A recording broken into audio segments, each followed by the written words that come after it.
할렐루야. 오늘 우리가 함께 나눌 말씀의 제목은 조금 무겁습니다. 탐욕에 대한 경고. 탐욕에 대한 경고입니다. 말씀을 시작하면서 여러분에게 제가 질문 하나를 드리려고 합니다. 오늘 본문에 그 탐심이라는 단어가 나오는데요. 이 단어의 뜻은요, 탐내는 마음, 탐욕스러운 마음이라는 그런 뜻입니다. 그 욕심이라는 말과도요 같은 그런 뜻이 되겠는데, 그러면 이 단어 뜻은 알겠는데, 그럼 문제가 나갑니다. 탐심 혹은 욕심의 반대말이 무엇일까요? 여러분, 이건 적어 두셔도 돼요. 탐심, 탐욕 혹은 욕심의 반대말은 무엇일까요? 그 쉬운 문제 아닌가? 네, 쉬운 것 같은데요. 저도 쉬운 줄 알았습니다. 근데 조금 생각해 보니까 이게 쉬운 문제가 아니더라고요.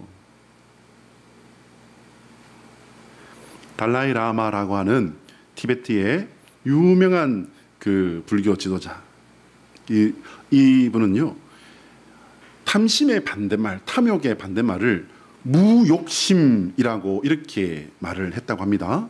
이 말은 정답이라기보다는요, 제가 이 글도 이렇게 읽고서 조금 생각을 해봤습니다.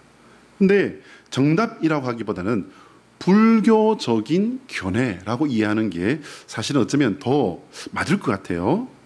저는 이 단어의 반대말 때문에 사실 고민을 좀 했습니다. 어제 저녁에는 인터넷까지 막 찾으면서 여러 글들을 이렇게 읽으면서 고민을 했어요. 과연 이 탐심, 탐욕의 반대말이 뭘까? 근데 여러분, 결과를 말씀드리자면 정답을 찾지를 못했어요. 인터넷에서. 그러면 결과를 못 찾았으니까 설교 못 하겠네? 뭔가 찾은 게 있으니까 설교를 하고 있는 게 아니겠습니까? 날도 덥고 태풍 때문인지 후덥지근한데 왜 우리는 더 더워지려고 이렇게 탐심에 대한 고민을 해야 될까? 첫 번째는요, 오늘 본문에서 예수님께서 물리치라 명령하신 게 탐심이기 때문입니다. 여러분, 적을 알아야, 적이 누군지를 알아야 누구를 왜 어떻게 물리칠지, 싸울지, 아니면 조금 어떻게 타협을 해볼지 뭔가 방법이나 견적이 나오지 않겠습니까? 두 번째는요, 이 탐심은요, 생각해보면 성경을 공부하신 분들은 아마 맞아 하실 그런 부분입니다. 굉장히 역사가 깊습니다. 뭡니까 여러분? 에덴 동산에서 인간의 마음을 움직인 사단의 도구가 바로 이 탐심이기 때문입니다. 창세기 3장 6절 말씀을 우리 같이 읽어볼까요? 자, 앞에 뜰 겁니다. 자, 같이 읽어요. 시작. 여자가 그 나무를 본즉 먹음직도 하고 보암직도 하고 지혜롭게 할 만큼 탐스럽기도 한 나무인지라. 여자가 그 열매를 따먹고 자기와 함께 있는 남편에게도 주매 그도 먹은지라. 이 말씀 읽어보면 남자는 뭐 생각도 없나 봐요. 아니, 이 사람아 그걸 왜 따먹나? 하나님께서 그것만 먹지 말라고 말씀하셨잖아. 그렇게 말할 수도 있었는데 남자는 여자가 주면 준다고 그냥 먹는 거예요. 아담과 하와가 뱀의 유혹을 받아서 하나님께서 금하신 선악을 알게 하는 나무를 바라봅니다. 그리고 탐심에 붙들려서 손을 내밀어 그 나무의 열매를 따먹어버리는 순간이 바로 이 말씀, 창세기 3장 6절의 내용이죠. 하나님께서 모든 걸 다 주셨어요.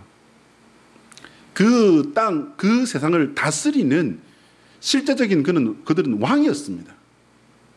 아주 존귀한 존재로 군림을 하였고, 그냥 보통 왕도 아니고요. 그들의 존재의 이름을 부르자 그것이 그들의 존재의 규정이 되었다, 정체가 되었다. 이렇게 성경은 기록하고 있거든요. 이런 왕은 사실은 세상에 없었습니다. 신 다음 가는, 거의 신에 버금가는 그런 왕으로 하나님께서 그들을 세워주셨지만 딱 하나 금한 거, 하나님과 그들 사이에 구분선 정도로 아주 작게 하나 정해놓은 거, 그거를 지금 범해버리고 만 순간입니다. 탐심은 인간이 반드시 분별하고 그리고 경계, 조심, 그리고 때에 따라서는 어떻게 해야 됩니까? 여러분, 탐심, 욕심과 우리는 싸워야 합니다. 싸워야 합니다. 그렇지만 좀처럼 그것이 잘 되지 않는, 그래서 너무나도 어렵고 너무나도 큰 난적이라고 하죠. 이것을. 그게 바로 탐심이라는 겁니다. 자, 한번 따라할까요?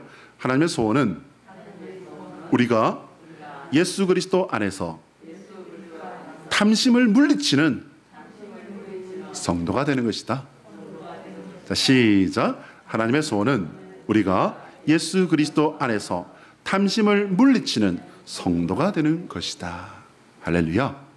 탐심에 휘둘리지 아니하시고 탐심을 경계하고 탐심이 내게 와서 시험할 때에 이것을 즉각 알아채고 싸워서 물리쳐 버리시는 저와 여러분 되시기를 예수 그리스도의 이름으로 축복합니다. 청교도 신학자 리처드 백스트라고 하는 유명한 분은요, 탐심을 일컬어서 이렇게 말합니다. 탐심은 세상과 부에 대한 사랑이다 라고 이렇게 이야기를 하기도 했습니다. 오늘 본문에서 예수님을 찾아와 자신의 그 딱한 사정을 아뢰면서 부탁하는 사람이 있었습니다. 13절 말씀을 보면요, 이 사람은 그의 형과 재산을 두고 지금 재판을 벌이고 있는 것으로 이렇게 보입니다. 그런데 여러분, 우리가 그래도 성경을 좀 읽는 사람들이잖아요. 그러면 금방 알아볼 수 있습니다. 유대인 사회에서는요, 율법에 의해서 형과 아우에게 재산 분배하는 법이 정해져 있어요. 율법에 의해서 벌써 정해져 있습니다. 결국 형이 율법을 따르지 않고 있거나 동생이 자기가 받은 유산을 다 탕진해버리고 자기보다 더 많은 그 유산을 받은 형에게 아니야, 난 이거 인정할 수 없어, 공평하게 갈라야 돼 라고 이렇게 요구하고 있거나, 어쨌든 둘 중에 하나, 최소한 둘 중에 하나는 율법을 지키고 있지 않다고 이렇게 볼 수 있는 거죠. 하나님께서 이스라엘 백성에게 주신 율법을 따른다면 그건 다툴 수가 없는 그런 문제였습니다. 그럼에도 불구하고 재판까지 갔다는 건요, 예수님 당시 유대인 사회에서는 재물 앞에서는 하나님도 율법도 필요 없어. 내가 먹고 살아야지. 먼저 내가 살고 난 다음에 하나님이지, 율법이지. 그런 게 어딨어. 재물 앞에서는 형도 동생도 필요 없어. 사실 여러분, 그게 현실이었기 때문에 이렇게 불민스러운 일이 벌어진 게 아닐까요? 그럼에도 불구하고 동생의 입장에서는 도움을 받고 싶은 절박함에 지금 예수님을 찾아와서 도움을 청하고 있는 것으로 그렇게 보입니다. 그런데 예수님께서는요, 너무나도 야박하고 냉정하게 이 사람의 부탁을 거절해 버리십니다. 그리고는 바로 주신 말씀이 13절의 말씀이에요. 삼가 모든 탐심을 물리치라. 여러분, 타협하거라, 이거 좀 어떻게 잘 해봐라, 이런 말씀이 아니에요. 여러분, 물리치라는 겁니다. 물리친다는 건 뭡니까 여러분? 싸워라는 거예요. 싸워서 이겨버리라는 것입니다.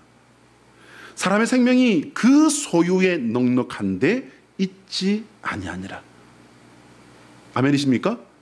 여러분, 이 말씀이요, 몇 자 되지 않는 말씀이지만 예수님께서 우리 인간의 그 심성, 본성을 정확하게 꿰뚫고 계신 말씀이라고 이렇게 말씀드릴 수 있습니다. 왜냐하면요, 사람은요, 소유, 물질 혹은 돈의 넉넉함에 대해서 만족이 돼요, 안 돼요? 사람은요, 물질에 대해서 자기가 갖는 물질, 소유, 돈에 대해서 절대로 만족하지 못합니다. 사람은 절대로 만족하지 못합니다. 결국 죽을 때까지 만족이라는 신기류에 붙잡혀서 살다가 죽고 마는 것이 바로 이 늪이기 때문에 예수님께서 이렇게 말씀하신 거예요. 사람의 생명이 그 소유에 넉넉한 데 있지 아니하니라. 소유의 넉넉함을 쫓아가다가는요, 생명을 잃고 만다는 그런 말씀으로 해석해도 전혀 이것은 이상할 게 없습니다. 그럼 신앙을 가진 사람은 무조건 누구 말처럼 무소유를 추구하면서 이렇게 살아야 된단 말입니까? 필요한 것만 가지고, 꼭 필요한 것만 가지고 수도승처럼 그렇게 살아야 그게 바른 삶입니까? 그건 아니에요.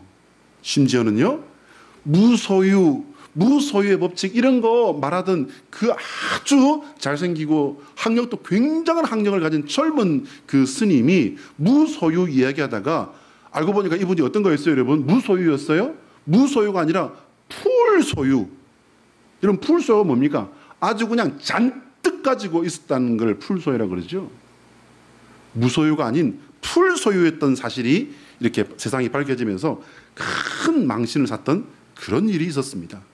그럼 어쩌란 말인가?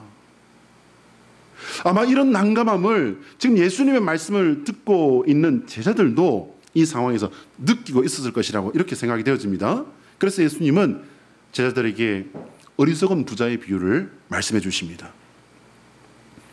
예수님의 말씀 속에 등장하는 이 인물은요, 농부이면서 상업에도 이렇게 손을 댔던 것으로 이렇게 학자들은 해석을 합니다. 잘 읽어보면요, 그 말이 맞아요. 그는 큰 부를 이룬 사람입니다. 장사를 해서 돈을 버는 거 여러분 어렵습니다. 농사를 해서 돈을 버는 건 그러면 쉽습니까? 농사를 해서 풍년을 이루는 거 쉽습니까? 아니요, 여러분. 아니요, 여러분. 농사 짓는 우리 종수 형제 손을 보세요. 저 젊은 나이에 얼마나 손이 투박한지, 일이 얼마나 힘들었으면, 요즘은 이제 근육이 좀 빠졌는데 그냥 힘든 일을 하다 보니까 근육도 굉장히 많이 생기고 손은 뭐 말할 것도 없습니다. 많은 수고와 고생을 무릅쓰고 일을 해야 좋은 결과를 얻을 수 있는 것이 그게 농사일이지 않습니까? 그나마 거기에는 날씨도 도와줘야 됩니다. 뿐만 아니라 옆에 사람들과 주변 사람들과 잘 협력을 해야 물을 대고 물을 빼고 하는 그런 것들도, 혹시 내가 놓친 것들을 옆에 이웃이 또 조금 도와주기도 하는 그런 게 농사 아니던가요? 이런 큰 부자에게는요, 여러분, 여러 사람이 함께 하는 게 보통입니다. 당연히 노비도 있었겠지만요, 이 사람에게는요, 이 사람으로 인해서 먹고 사는 사람들이 여럿 있었을 거라는 거예요.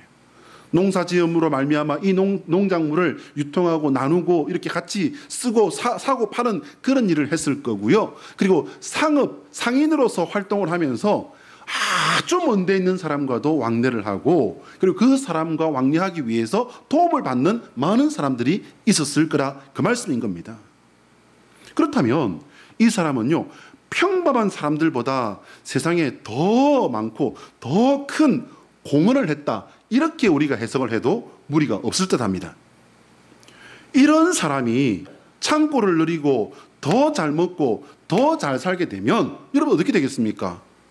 그게 바로 오늘 예수님의 말씀의 어려움이에요. 이런 사람이 더 큰 창고를 지으면 잘된 일이잖아요. 그것을 통해서 더 많은 사람들이 덕을 보게 될 수 있기 때문입니다. 그런데 이 사람을 향해서 하나님께서 하신 말씀은요, 가히 충격적입니다. 우리 20절 말씀 같이 한번 읽어볼까요? 20절 말씀, 자, 앞에 보시면서요, 시작. 하나님은 이르시되 어리석은 자여, 오늘 밤에 내 영혼을 도로 찾으리니 그러면 내 준비한 것이 누구의 것이 되겠느냐. 할렐루야. 여러분, 하나님은 이르시되, 여러분 그 말씀의 느낌이 어떻습니까? 부자는 지금 이렇게 한참 계획하고 아주 그냥 자기의 미래에, 풍족한 미래에 들떠 있는데, 그런데 하나님은요, 다른 뜻을 가지고 말씀하시는 느낌이 아니겠습니까? 하나님은 이르시되, 이 사람이 그러고 있는데 하나님은 이르시되 라는 말씀입니다. 어리석은 자여, 오늘 밤에 내 영혼을 도로 찾으리니. 여러분, 도로 찾는 게 뭡니까? 내가 줬던 걸 내가 도로 찾는 그 말씀인 거죠. 그러면 내 준비한 이 모든 것이 누구 것이 되겠느냐? 하나님 거다? 잘 모르겠습니다. 최소한 네가 그렇게 아둥바둥 살아서 준비한 이 모든 곡식과 이 모든 물질과 이 모든 재물들이 네 건 아니다라는 말씀이 되겠죠. 공감하시면 아멘? 여러분, 이것이 오늘 제목에 들어가 있는 하나님의 경고의 말씀이에요. 탐심을 물리치라, 그 말씀의 내용이 바로 이 말씀입니다. 어리석은 자여, 오늘 밤에 내 영혼을 도로 찾으리니 그러면 내 준비한 것이 누구의 것이 되겠느냐. 이제 당장 잘 살게 됐다고 생각했는데 오늘 밤에 내 영혼이 떠남으로 말미암아 이제 죽어야 되는 사람의 입장에서는, 본인의 입장에서 이 말씀을 들으면 아주 그냥 머리 끝에서부터 발끝까지 닭살이 그냥 바짝 서지 않겠습니까? 사람이 만약에 그렇게 했다면, 누군가 사람이 만약에 그런 말을 했다면 너 혼날래? 감히 내가 누군 줄 알고? 라고 했겠지만, 하나님이 이 말씀을 하신다면 그건 차원이 다른 문제겠죠. 하나님은 지금 경고하고 계신 겁니다. 경고가 뭡니까, 여러분? 조심하도록 미리 주의를 주는 것을 경고라고 하잖아요. 하나님께서 주시는 경고는요, 그게 누구 것이냐라는 말씀이에요. 그게 누구 거냐? 상식적인 눈으로 본다면 이 말씀은 정말 황당하기 그지없습니다. 누구보다 열심히 살았고 잘 살았는데 그게 여러분 너의 것, 내 것이 아니라는 겁니다. 이거 여기서 많은 사람, 대부분의 사람들은 혼란을 느낄 수도 있습니다. 그러나 이게 사실인 걸 어쩌겠어요. 사실인 걸. 고대 세상을, 유럽과 아시아 대부분을 정복했던 마게도니아의 위대한 정복자 알렉산더 대왕이 있습니다. 이 알렉산더 대왕은요, 젊은 나이에 그 나라 주변뿐만 아니라 아시아에 이르기까지 어마어마한 그 나라들을 정복을 하고 이제 정복자가 되었습니다. 그런데 그만 33살 아주 젊은 나이에 세상을 떠나게 됩니다. 그가 남긴 유언은요, 지금까지도 유명합니다. 이 사람이 언제 죽었냐면은 예수님이 태어나시기 323년 전. 그러면 지금으로부터 한 350년 이 정도 되겠죠. 이 사람이 떠난 지가. 그런데 그동안에도 이 사람의 유언은 아주 유명한 말로 세상의 학자들과 사람들에게 회자되고 있습니다. 왜일까요? 무슨 말이냐면요, 내가 죽거든 관 밖으로 나의 손을 내어놓아라. 이게 이 알렉산더 대왕의 유명한 유언입니다. 왜 이런 말을 했겠습니까, 여러분? 내가 이렇게 수많은 나라들을 짓밟으며 위대한 정복자가 되었지만, 그러나 이 세상을 떠나는 나는 아무것도 단 한 푼도 가지고 가지 못하는 빈손이다. 그것을 세상에 알려주기 위함은 아니었을까요? 왜 하나님께서는 열심히 인생을 살았던 부자에게 어리석은 자요라고 말씀하셨을까요?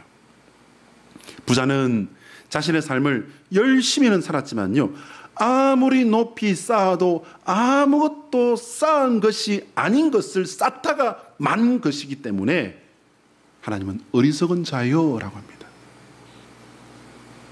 여러분, 우리가 지금 저 바닷가 가면 많은 그 관광객들이 이렇게 있잖아요. 근데 아이들이 오면은 대부분 다 하는 그 장난이 있습니다. 이게 뭐죠?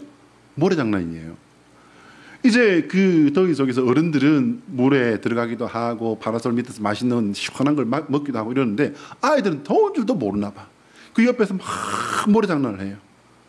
그걸 가지고 과일을 만들고 요즘 뭐 집도 만들고 이러는데, 여러분, 근데 어른이 되면 그거 해요, 안 해요? 어른이 됐는데 그거 하면은 저 사람 참 할 일이 없는 사람인가 보다, 이렇게 지나가잖아요. 근데 왜입니까, 여러분? 쌓아도 소용이 없기 때문입니다.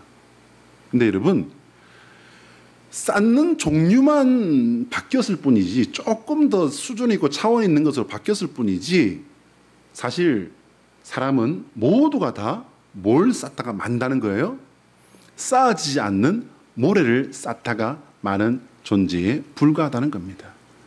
그래서 하나님은 어떻게 말씀하십니까? 어리석은 자요. 어리석은 자요. 그러면 여러분, 어리석은 자요라고 말씀하시는 이 하나님의 마음은 어떤 마음일까요, 여러분? 화난 마음일까요? 한심한 마음일까요? 아니면 안타까운 마음일까요? 저는 한없이 안타까운 마음으로 그렇게 하신 말씀이다라고 그렇게 믿습니다. 예수님께서는 이 말씀의 끝에 정답을 두십니다. 우리 21절 말씀을 같이 한번 읽어볼까요? 21절 말씀 시작. 자기를 위하여 재물을 쌓아두고 하나님께 대하여 부유하지 못한 자가 이와 같으니라. 이 말씀 띄워두시기 바랍니다. 여러분, 이 말씀은요, 당시에 제자들에게 주신 말씀이지만 이 말씀은 모든 시대, 모든 세대, 모든 사람에게 주신 하나님의 말씀이라는 사실을 깨달으시기 바랍니다. 자기를 위하여 재물을 쌓아두고 하나님께 대하여 부요하지 못한 자가 이와 같으니라. 이 말씀은요, 1차적으로는 감사예요, 여러분. 감사.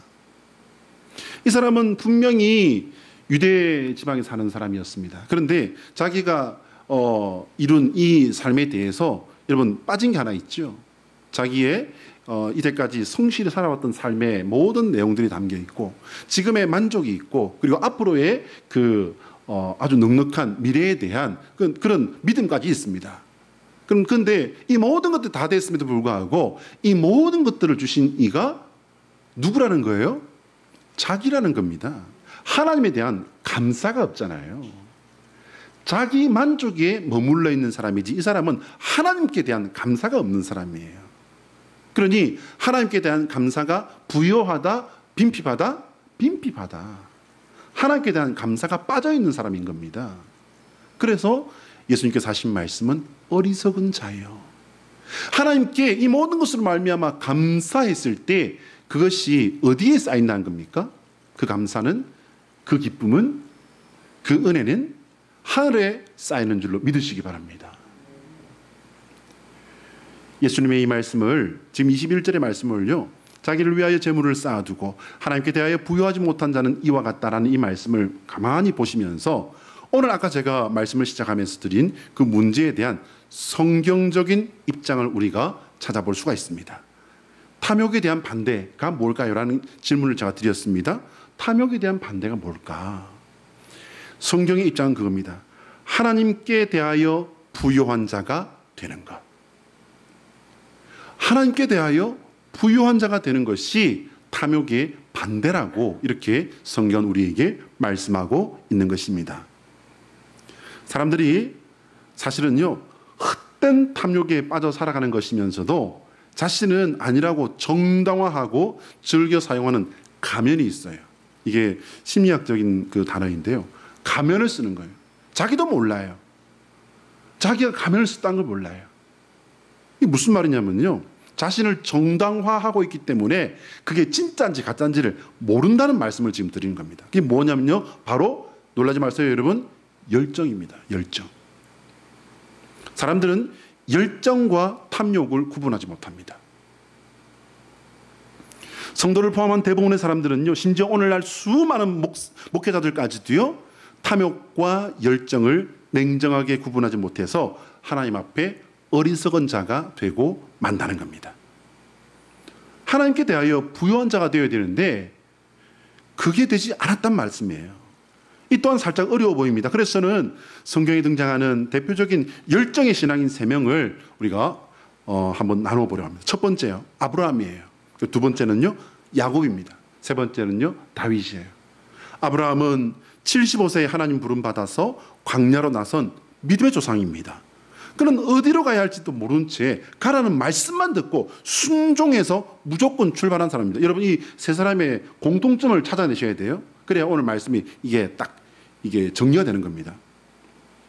여호와 하나님께서는 그런 그를요, 그러면 소유를, 아까 부자한테 대해서 어리석은 자에 했으니까 그럼 이제 아브라함은 소유를 우리가 봐야 돼요. 아브라함의 소유가 없는 아주 가난하고 무소유의 사람이었습니까? 아니요, 여러분. 소유가 너무 많아서 조카 롯의 가정과 한 지역에 있을 수도 없을 만큼 너무 많아가지고 나눠져야 됐을 만큼 너무 많은 것을 소유한 사람이었습니다.